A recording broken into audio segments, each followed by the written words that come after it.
Hello, everyone. Welcome to our channel, and a Happy New Year to each and every one of you.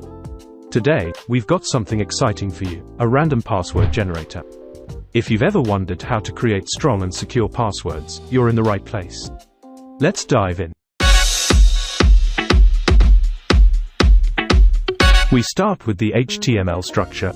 Inside the box, there's a title, a space to type how long you want the password, and a button to make the password. After that, the password shows up in a box. Now, let's take a look at the JavaScript. We have a function called generatePassword, triggered by the generatePassword button. This function fetches the user-specified password length, defines a character set, and then loops through to generate a random password based on the selected length.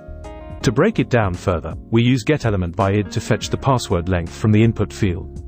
The character set includes lowercase and uppercase letters, numbers, and special characters. The for loop iterates through the specified length, randomly selecting characters from the set and appending them to the password string. Now, let's see it in action.